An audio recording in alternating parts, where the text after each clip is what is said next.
ये अंदर भाव ले आना, मैं नाम तो जब करता हूं, भजन करता हूं, लेकिन भाग्यशाली ये लोग हैं जो सुख भोग रहे हैं। ये सुख है सच्चे सुख के जो मूल है, वो नाम भगवान है, और वो तुम्हारी जिब्या पे। समझो ना, क्या तुम्हारे पास कमी हो सकती? जब नाम है तुम्हारे पास तो क्या कमी हो सकती? लेकिन हम उनको चाहते, हमें अच्छा खाने को मिले, अच्छा पहनने को मिले, अच्छी परिस्थिति, अभी वर्तमान में अनुकूलता, चार लोग प्रणाम करें, यह नाम का चमत्कार। ये कोई चमत्कार नहीं, ये तो साधारण स्वीकृत से कोई पदाधिकारी बन जाता है तो बड़े बड़े उसको सल्यूट मारते हैं, हाथ जोड़ते हैं, बड़ी बड़ी व्यवस्था पीछे दौड़ रही। ये कोई खास बात है? ये स्वप्न है, स्वीकृतों के कारण थोड़े दिनों का स्वप्न है। इसके बाद अरे जो देवराजेंद्र के पद पर बैठा हुआ है वो भूखा अजगर बना हुआ पड़ा हुआ है जंगल में। जब महाराज युधिष्ठिर को फांसा तब वह प्रश्न उत्तर में पता चला महाराज नहुस हैं। क्या समझते हो देवराजेंद्र का वैभव? अरे एक किसी राज्य का पदाधिकारी तो देखो, गाड़ियों की लाइन पीछे आगे पीछे सब फोर्स दौड़ रहा। देवराजेंद्र जिनकी आज्ञा पर अग्नि देवता, पवन देवता, बड़े बड़े महाबलशाली चलते हैं, वो अजगर बना पड़ा हुआ है। ये कोई भजन का फल है? भजन का फल है कोई फल फूल की चाह न रह जाए, राधा राधा राधा, चाह मिट गई, निरंतर नाम चल रहा, इससे बड़ा कोई लाभ नहीं। चाहे जितने जन्म लग जाए, अब तो हमें ऐसी स्थिति प्राप्त करनी, हमें इस स्थिति की तरफ ध्यान देना है। देखो एक प्रसंग में दिखाया कि अर्जुन जी के रोम रोम से भगवान नाम, तो स्वयं भगवान श्री कृष्ण उनके सर को अपनी गोद में लिए हुए, महादेव जी ब्रह्मा जी उनकी परिक्रमा कर रहे हैं, अर्जुन जी की नाम चल रहा है। क्या दुर्लभ, आप नाम को समझिए। अरे देखो प्रिया जो नाम जप रही, लाल जो नाम जप रहे, परस्पर प्रेम का स्वरूप, कितना नाम महामहिम है कि प्रिया लाल, और हम वो नाम गुरुदेव ने दिया उसको बहुत हल्के से ले रहे, और जबकि नाम सुकृत धन अपनी जीवन, उन्होंने अपना जीवन दे दिया। अब हम सोच रहे राधा राधा करने से हमें क्या मिला? अरे तेरे ऐसे भाग्य कहां थे कि तू राधा बोल पाता। ये तो वृंदावन की कृपा, रसिकों की कृपा, लाडली लाल की कृपा कि राधा बोल पा, यही सबसे बड़ा लाभ है। ये राधा तो हरि भी बोल रहे हैं ना, हरि और हमारे बोलने में अंतर हो रहा है। हमें प्रीति नहीं, हमें मात तो नहीं, उनका जीवन है राधा, राधा नाम जीवन है। वही जीवन हमारा हो जाए, जैसे हरि को प्यारा है राधा नाम, वैसे मुझे प्यारा हो जाए, यही हमारी सिद्धि है। हमारा महत्व बन जाए कि राधा, अब हमें क्या चाहिए? हमारे पास तो राधा नाम है, हरि नाम है। साधक के मन में ऐसा महत्व, ऐसा भाव नहीं आ पाता। देखो अभी अभी आप कितने स्वतंत्र हो गए, कितना आपके झंझटे मिट गए। जो प्रभु कर रहे हो वही आप कर रहे हो। जब लालजू की कोई बात होती है ना, तो प्रियाजू का रोम रोम पुलकित हो जाता है। प्रीतम की बात कोई भी, जब प्रियाजू की बात होती है तो लालजू को ऐसा लगता है कि शास्त्रों कानों से मैं अपनी प्यारीजू का नाम, प्यारीजू का रूप, प्यारीजू की महिमा। इसीलिए प्रायः रसिक जनों ने प्रिया रूप का वर्णन बहुत अधिक किया है, क्योंकि प्रभु आसक्त रहते हैं रसिकों को, क्योंकि प्रियाजू के अपनी गुण को सुनने में लालजू को कम अच्छा लगता है। जब प्रियाजू की कोई महिमा करता है तो एकदम ये, और हमको क्या करने को मिल रहा है? दोनों के रूप का गुणगान, दोनों के आप देखो तो आपको मिला क्या है? अब बोले इसका फल क्या मिलेगा? बुद्धि मारी गई।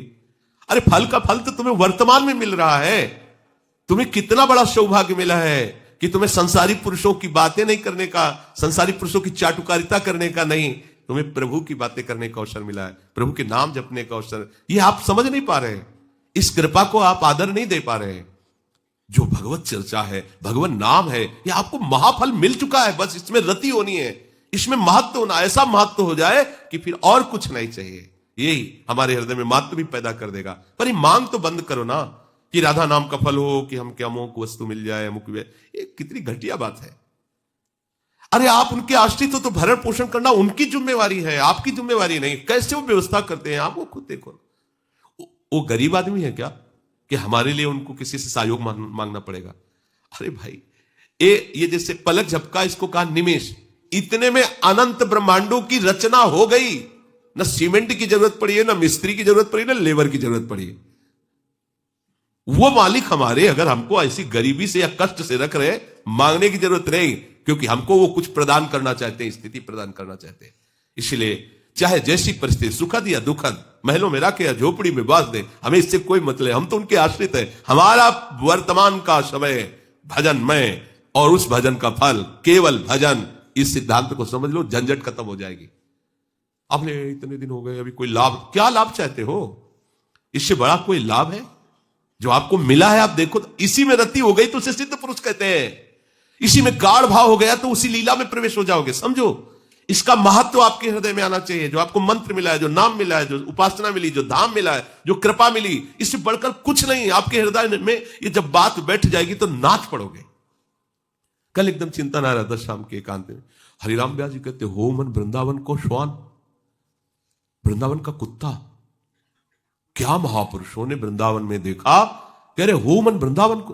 प्रबोधानंद जी कह रहे कि मुझे नाली का कीड़ा, और तुम्हें मनुष्य बना के रख रहे, तुम उनकी कृपा के लिए रो नहीं रहे हो कि कितनी अपार कृपा हम पर है कि बड़े बड़े महापुरुष कह रहे हैं मुझे नाली का कीड़ा बना करके रख लो इस वृंदावन धाम में, पर बाहर मत करना। कुत्ता बना दो पर बाहर मत करना।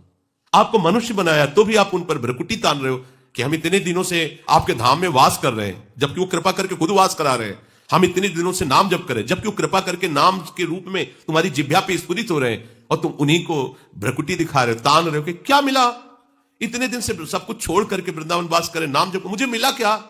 आप उन्हीं प्रभु के ऊपर भ्रकुटी तान रहे हो जो वात्सल्य समुद्र कृपा करते जा रहे हो। आप कृपा का अनादर करते जा रहे हैं। जिस महामहिम धाम में आपको वास दिया, तुम्हारी कहीं भाग्य रेखा में कहीं नहीं है। जचवा लो किसी वो जो ज्योतिष करने वाले, उनसे जचवा लो, कुंडली बनवा के देख लो, कहीं नहीं लिखा होगा कि तुम धाम वास करोगे। ये तो महारानी जी की मंद मंद वो कृपा भीनी दृष्टि का परिणाम है कि हमें वृंदावन धाम मिल गया है। अब महत्व क्यों नहीं हो रहा, बस महत्व हो जाए, यही तो सिद्धावस्था है। आप समझो, सिद्धावस्था का मतलब क्या है। धाम में महत्व, नाम में महत्व, रूप में महत्व, लीला में महत्व, खत्म, सब खत्म। महत्व हो जाए, अभी सिद्ध हो गए। और भी तो सब बोलते हैं भगवत नाम, पर जब प्रेमी महापुरुष राधा हो, अगर कोई राधा बोल रहा है ना, देखो ना, ये सिद्ध महापुरुष के वचन है, जो हरिवंश को नाम सुनावे तन मन प्राण तासु बलिया। श्री हरिवंश, अच्छा, तो उनको इतना आनंद मिला कि वो कह रहे तन मन प्राण, मैं न्यौछावर करता हूं उसके ऊपर अपना शरीर, अपना मन, अपना प्राण, जिसने एक बार हरिवंश नाम सुना है। क्या हुआ, हरिवंश नाम की सिद्धि हो गई।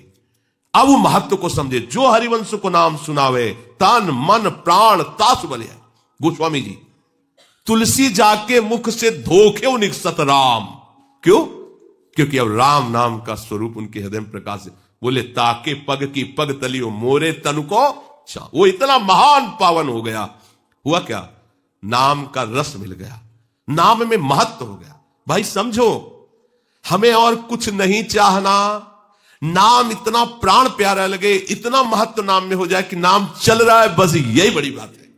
हे नाथ, नरक में रखना पर नाम न छूटने पावे। ये जो अपने संध्या के समय विनय में गाते हैं, इस तो बिशरी हो ना बिशारी हो, बस यही सबसे बड़ी बात है। बिशरी हो ना बिशारी हो, यही दान मोहि देव, श्री हरिवंश के लाड़िले मोहि अपनी कर लियो।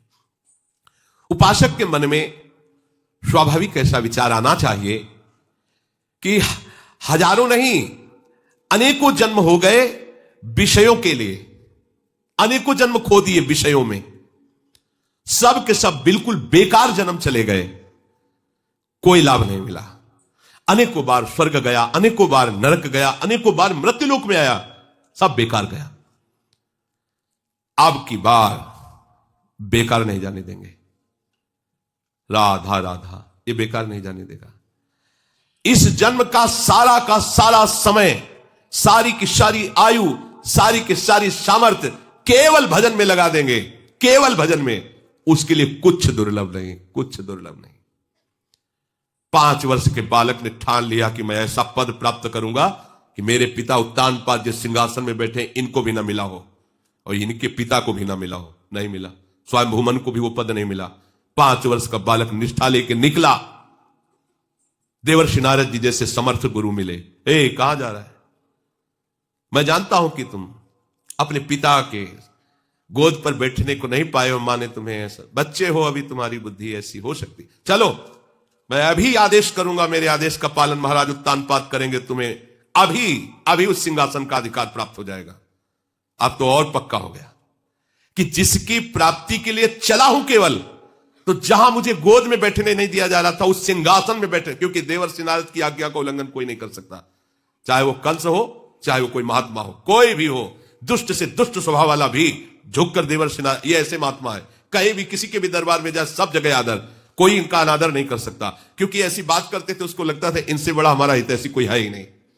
ध्रुव जी को पता था कि ऐसे सामर्थ्यशाली महापुरुष हैं, मिथ्या का तो कहीं प्रवेश ही नहीं, अगर मेरे पिता से आदेश कर देंगे तो तुरंत सिंहासन मिल जाएगा। तो उनको सिंहासन की प्राप्ति का शब्द और दृढ़ कर दिया अपने मार्ग में। अभी तो चला हूं और मुझे वो राज सिंहासन जिसके कारण मैं निकाला गया, वो सिंहासन मुझे मिलने, अब तो छोड़ ही नहीं सकता। जिसके मार्ग में चलने पर यह मिल गया, उसकी प्राप्ति पे क्या होगा। भय दिखाया, बहुत से सिंह है, मच्छर है, सांप है, बिच्छी है, और दैत्य लोग भी घूमते हैं जो सीधे मनुष्य को खा जाते हैं, नरकाहार करने वाले। तुम ऐसे जंगल में जाकर कैसे भजन करो। आप क्षत्रिय राजकुमार है, एक बार दृढ़ निश्चय किया तो प्राण चाहे निकल जाए, कदम पीछे नहीं जाएंगे। चेला पक्का, तत्काल गुरु मंत्र दे दिया, जाओ। 6 महीने में भगवान भाग के आए, भाग के अपनी प्राणवायु बंद कर दी, तो संपूर्ण ब्रह्मांड की प्राणवायु बंद हो गई। भागना पड़ा भगवान को, भाग के आए, जैसे मां भाग के अपने बच्चे के पास आती है। निहाल कर दिया। हमारी आयु, हमारा समय, हमारी सामर्थ्य भजन के लिए है। बहुत जन्म संसार के लिए दे, अब ये भजन के लिए, केवल भजन के लिए। कोई समस्या नहीं, कोई प्रश्न नहीं, कोई मांग नहीं। राधा राधा राधा, हमारे अंदर ये हो रहा है, उनके अंदर वो हो रहा है, वो ऐसा कर रहे हैं, हमें दुनिया से मतलब अब नहीं। राधा राधा राधा, क्या प्रश्न है, साफ समाधान है। यही हमारा साधन, यही हमारी सिद्धि, यही हमारा साधन, यही हमारा साध्य। भजन ही हमारा जीवन है। तो अनिवीड चेतसा, वो योगारूढ़ महापुरुष उस तत्व को जान लेता, उस वस्तु को प्राप्त कर लेता है। अपने आप को इस मार्ग में लाने के लिए जो तैयारी चाहिए, इस स्थिति के लिए, वो ये तैयारी है। किसी भी स्थिति में मुझे भजन नहीं छोड़ना, भजन के लिए भजन करना है। मेरी गति क्या होगी इस पर छोड़ दो, मेरी परिस्थिति क्या, इसको भी छोड़ दो, मेरा निर्वाह कैसे होगा इसको भी छोड़ दो, पता नहीं मैं चल पाऊं कि ना चल पाऊं, ये भी छोड़ दो। वो बहुत समर्थ है, पकड़ करके ले चलेंगे आपको। अभी इन सब बातों का चिंतन न करके राधा राधा चिंतन करना है, नाम चिंतन करना है, मंत्र चिंतन करना है, अपने आराध्य देव के जस में डूबना है, उनकी सेवा में डूबना है। ये वर्तमान का समय ही हमारी सिद्धि है। साधक करते करते जब इसमें अनुराग को प्राप्त हो जाता है, उसे सिद्ध कहते हैं। वो बात आज ही आप अपने हृदय में रखो कि हम राधा बोल पा रहे हैं, ये हमारे लिए अहो भाग्य है। हम धाम में रह रहे हैं। ये कभी तुम्हारे पुलकन नहीं आती कि मैं धाम में वास कर रहा हूं। 10-5 दिन कोई तीर्थ यात्रा करके आता है तो पूरे गांव में, ओ चित्रकूट गए थे, ऐसा, ओ वहां गए थे विश्वनाथ जी के दर्शन। तुम विश्वनाथ जी जहां दर्शन करने आते हैं, तुम वहां बैठे हुए, तुम्हारे हृदय में इस बात का फूलन नहीं हो रही, अहो भाग्य, लाडली के घर में रह रहा हूं। कैसे हो, अब हमारा क्या पूछ रहा है कैसे हो, महारानी जी के घर में रह रहे। भजन कैसा साधन बनता, श्री जी जाले, अब तो श्री जी के दरबार में पड़े रहते, श्री जी के घर में रह रहे, श्री जी के घर में रह रहे। अभी कोई संशय तुम्हें, कहां जाना है, कहीं नहीं जाना, शरीर छूटना, यहीं रहना है, यहीं रहना है, हमें कहीं नहीं जाना। बोले मर के अपने नियत स्थान पे जाना, हमें तो कहीं नहीं जाना। जीवित राधा के लिए कुंज, और शरीर छूटने के बाद राधा के लिए कुंज। जीवित हम सेवा में है, शरीर छूटने के बाद सेवा में है। जीवित उनका जसगार है, शरीर छूटने के बाद उनका जसगार है। तो जो अभी कर रहे वही हमें वही करना है, क्या करना है। ताल मृदंग उपंग बजावत प्रफुल्लित हो सके सारी, बीन बेड़ नूपुर ठुमक खग दशा, महाआनंद है। जैसे यहां महाआनंद हो, महान तो वहां यहां दोनों मिट गए, भाई यही है हमारे लिए, वहां नहीं है, वहां जाला है, नहीं जाला, नहीं जाला। हमारे लिए विमान नहीं आएगा, भगवत पार्सल नहीं आएंगे, नहीं, जैसे अभी घूम रहे हैं ऐसे घूमना है, यही घूमना है, यही अनादिकाल से अनंत काल तक के लिए है। ये धाम को ऐसा थोड़ी कि ब्रह्मा का बनाया हुआ है। ये पोशाक उतर जाएगी। देखो गर्मी की पोशाक अलग होती ना, सर्दी की पोशाक देख रहे हो, ऐसे निकुंज की पोशाक मिल जाएगी, सहचरी बपू।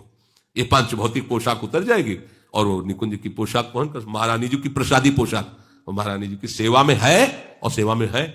कुछ में भेद थोड़ी होना कि भाई शरीर छूटेगा तब गति प्राप्त हो, ना, अभी मानो ना, ये आपकी मान्यता ही आपको पहुंचा देगी। हम कहा तो ये पोशाक कहीं बाजार में नहीं मिलती, और ब्रह्मा जी के यहां नहीं बनती, ब्रह्मा के पूरे प्रपंच में ये पोशाक नहीं बनती, इसकी कीमत कोई नहीं दे सकता, है ही नहीं। तो कहां मिलती, बोले कृपा से मिलती है। तो भैया कृपा से घर आ गए तो पोशाक भी पहना दी जाएगी। व्यास सुवन प्रसाद देह मानसी गढ़े चित, हृदय में सहचरी भाव, कुछ दुर्लभ नहीं। अभी कल जब आप गान करते हुए आ रहे थे तो उसमें लिखा था, ध्रुवदास जी कह रहे मेरी सामर्थ्य कहा कि मैं वर्णन कर सकूं, लाडली लाल की शक्ति मुझसे सब करवा रही। ये लाडली लाल की सामर्थ्य हमको सहचरी स्वरूप देगी। हमारी सामर्थ्य कहां है कि हम सहचरी भाव, हम निकुंज में प्रवेश कर पावे, जहां यन्नारदाजे सुकैरगम्यम, वहां मेरा प्रवेश नहीं, ये मेरे प्रियाजू की कृपा से हो जाए। और है वो कृपा भरपूर है, नाच पड़ोगे उसको अभी स्वीकार। बस हमें यही कमी हो रही है, ये रोना स्वभाव जो है ना, रोना प्रियाजू के लिए नहीं, भिखमंगा स्वभाव, इसी में परेशान हम हो रहे हैं। अरे बादशाह लाडली जी के चरणों की रज का आश्रय, अब क्या चिंता? बोले आपको चिंता नहीं होगी तो क्यों, हम ब्रह्मा के बनाए हुए नहीं क्या? तुम ब्रह्मा के बनाए हुए नहीं हो क्या? राधा नाम पर विश्वास करो, पकड़ लो, आज भी नाचो। दो महात्मा भजन कर रहे थे, एक बरगद के नीचे, एक पीपर के नीचे। नारद जी वहां से निकले तो बरगद वाले ने प्रणाम किया और पीपर वाले ने भी आके प्रणाम। बोले आप तो बैकुंठनाथ के पास जाते आते रहते हो, घर जैसा है वहां नारद जी के लिए, तो आप पूछना कि हम पीपल के नीचे भजन करते हैं, ये बरगद के नीचे भगवत प्राप्ति कब होगी, हमें कब भगवान दर्शन देंगे? बोले अवश्य पूछेंगे। कुछ समय बाद वो आज से वापस है, दोनों पूछा था, बोले हाँ। बरगद वाले की तरफ देख के कहा कि भगवान ने कहा जो बरगद के नीचे भजन करते हैं उनको तो इसी जन्म में हम मिलेंगे। पीपल वाले से कहा कि भगवान ने कहा जो आप भजन करते हो तो जितने पीपल के पत्ते हैं इतनी बार जन्म लेना पड़ेगा आपको। वो नाच पड़े, भगवान ने ऐसा कहा है ना। अश्रु चलने लगे कि अभी तक तो मेरे मन में था, पता नहीं भगवान मुझे जानते हैं कि नहीं जानते कि मैं उनका भजन करता हूं। वो जान गए ना, रोना ऐसी आनंद उमगन कि उसी क्षण भगवान प्रकट हो गले से लगा लिया पीपल वाले। नारद जी ने कहा प्रभु आप तो कह रहे थे जितने पीपल को, बोले जैसा भजन कर रहा था वैसे उसको इतने जन्म लगते, लेकिन अभी इसने जो स्वीकृति और गाढ़ भाव किया तो वो हो गया, मैं आ गया, समझे? एक क्षण में भगवत प्राप्ति हो गई। क्या स्वीकृत? उनको इस बात में दृष्टि नहीं गई कि पीपल के जितने पत्ते उतनी बार चलो, उनको इस बात में भगवान मुझे जानते हैं कि मैं उनका भजन कर रहा हूं, बस नाच गए भगवान की दृष्टि में होना। हाँ बस उसी क्षण उनको भगवत साक्षात्कार हो गया। अरे हमको पता नहीं कि हमारी प्रियाजू ने अगर हमको स्वीकार नहीं किया होता तो हम धाम कैसे आ जाते? ये जो हमें लाभ है, मेरी प्रियाजू मुझे जानती है, मुझे ही नहीं, हम सब प्रियाजू की दृष्टि में प्रियाजू के द्वारा पास हुए। महाप्रभु की बात मानो ना, श्री राधिका कृपा बिनु सबके मनन आगम। श्री जी की कृपा के बिना तो मन से भी कोई वृंदावन को नहीं सोच सकता। आप तन से आए हो, तन से, तो श्री जी ने आपको दुलार नहीं किया। और हम लोग इतने ऐसे मलिन बुद्धि के हैं कि फिर भी कहते क्या हमारे ऊपर कृपा है। हाँ हम वो कृपा मानेंगे, रुपया पैसा का, आप कृपा है। हम लोग पार्थिव दृष्टि रखने वाले, इसलिए भजन ही हमारी